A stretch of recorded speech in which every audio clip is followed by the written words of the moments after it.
Qui est Luisa Picaretta, la servante de Dieu?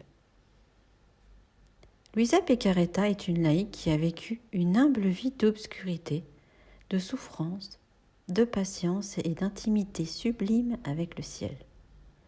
Elle a rarement quitté sa petite chambre de son vivant, mais son nom est maintenant connu dans le monde entier, principalement grâce aux messages qui lui ont été confiés par Jésus-Christ et qui a inspiré de nombreuses âmes, y compris des saints canonisés. Le grand saint Padre Pio était un admirateur qui renvoyait souvent les pèlerins à la maison de Luisa. En effet, la providence de Dieu apparaît clairement à l'œuvre en ce qui concerne cette âme cachée. Alors qui était Luisa Picaretta? Luisa Picaretta a vécu toute sa vie à Corato, en Italie. Elle est née le 23 avril 1865, de parents pieux et baptisés. Elle a été baptisée le même jour dans son église paroissiale. 9 ans plus tard, elle a reçu sa première communion ainsi que la confirmation dans la même église le même jour. Enfant, Luisa était précoce, joyeuse, pieuse et possédait même une série d'espiègleries. Mais à l'approche de son adolescence, elle devenait de plus en plus timide. Cette dernière peut-être était due au fait qu'après avoir reçu la première communion, des locutions intérieures avec la voix de Jésus ont commencé, par lesquelles elle a reçu une direction spirituelle préparatoire. Ceux-ci ont été suivis peu de temps après par des rêves récurrents. Elle était harcelée par les mauvais esprits qui l'ont amenée à développer également une dévotion à vie à la Mère du Christ, en qui elle a trouvé le réconfort maternel. En conséquence, Luisa s'est consacrée à Marie à l'âge de 11 ans et après un épisode particulièrement éprouvant d'agression démoniaque, Notre-Dame vint à elle et la rassura avec les mots suivants. « Pourquoi as-tu peur ? Ton ange est à tes côtés. Jésus est dans ton cœur et ta maman céleste te garde sous son manteau. Pourquoi as-tu peur alors ? Qui est le plus fort ? Ton ange gardien, ton Jésus, ta maman céleste ou l'ennemi infernal ? Par conséquent, ne fuyez pas, mais restez, priez et ne craignez pas. » À partir de ce moment, Luisa fut libérée des attaques diaboliques et sa vie de foi continua à s'approfondir. Son amour pour Dieu grandit de façon exceptionnelle et exponentielle. Elle a exercé sa foi à travers de longues périodes de prière, de méditation spirituelle et de fréquentes adorations eucharistiques qui ont toute sa vie servi à la préparer à la profusion de charismes remarquables qui viendraient bientôt à elle. Un jour, à 13 ans, Luisa était à la maison lorsqu'elle a entendu une clameur venant de l'extérieur. Elle s'est précipitée sur le balcon pour voir ce qui se passait et a rencontré un spectacle extraordinaire.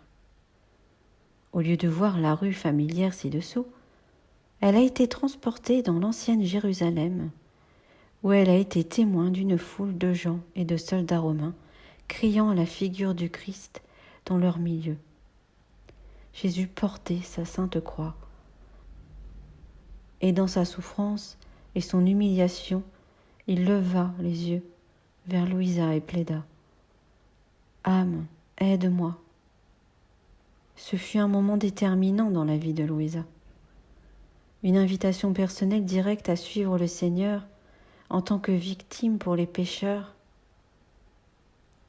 Luisa était si désemparée qu'elle poussa un cri et s'évanouit. Relativement en bonne santé jusque-là, elle a commencé à éprouver de fréquents états d'inconscience qui la laissaient clouée au lit. Immobile dans la douleur et raide comme une planche, ces états ont duré des heures, voire des jours à la fois. Et tous les efforts pour réveiller Luisa ont échoué. Les opinions de sa famille sur la situation allaient de la maladie chronique, un désir d'attention, pure tromperie, et même possession démoniaque. Ils l'ont mal comprise et ont éliminé leur frustration en accusant et en humiliant la pauvre petite, ce qui a ajouté sa souffrance.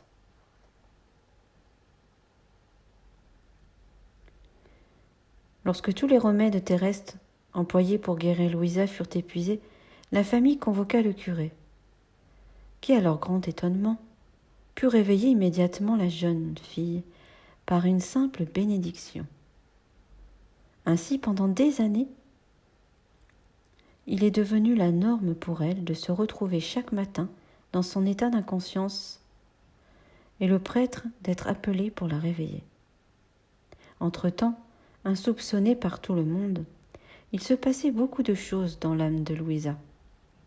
Pendant des périodes d'inconscience, elle était en fait dans un état spirituel d'union profonde à Jésus, Notre-Dame et divers saints qui guidaient et encourageaient Louisa dans sa vie de foi. Elle a également revécu les douleurs de la passion du Christ dans ses membres en réparation des péchés de l'humanité. Et sur l'ordre express de ces divers confesseurs, Louisa a finalement enregistré ses expériences et révélations mystiques dans une série de journaux totalisant 36 volumes qui, pris dans son ensemble, comprennent le message de la volonté divine. En résumé, la révélation de la divine volonté est un mode de spiritualité, un don de Dieu, selon le divin, qui, lorsqu'elle est pratiquée consciencieusement, sert à unir notre volonté humaine imparfaite à la divine volonté de Dieu afin d'agir comme une seule volonté, celle de Dieu.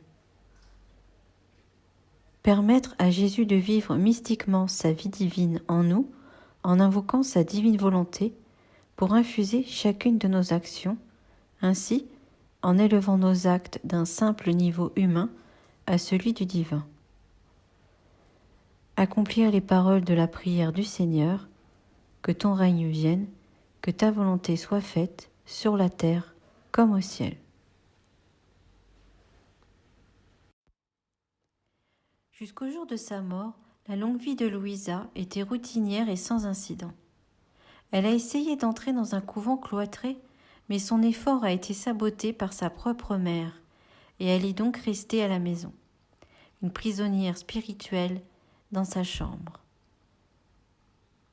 Elle a fait de la dentelle pour gagner un revenu modeste, prié, souffert en réparation des péchés, a mis par écrit ses expériences quotidiennes et ses révélations. Sa vie était un accomplissement total des paroles qui lui ont été adressées une fois par Jésus. Tu seras une nonne, mais la vraie petite nonne de mon cœur. Tu resteras cloîtrée dans une pièce sans jamais bouger, dans lequel tu prieras, souffriras et seras toujours avec moi. Comme pour les autres mystiques de son histoire de l'Église catholique, la vie de Louisa a été riche en dons spirituels exceptionnels qui ont servi à renforcer et à confirmer sa mission personnelle en tant qu'apôtre de la divine volonté et âme victime pour les pécheurs.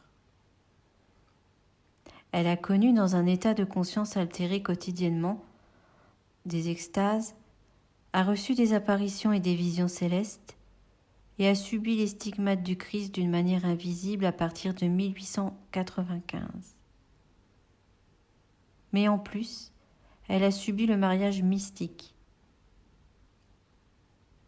avait des dons de prophétie, la capacité de guérir les maladies, et le plus étonnant, à partir de 17 ans environ, elle a progressivement cessé de manger, boire et a finalement survécu grâce à l'Eucharistie.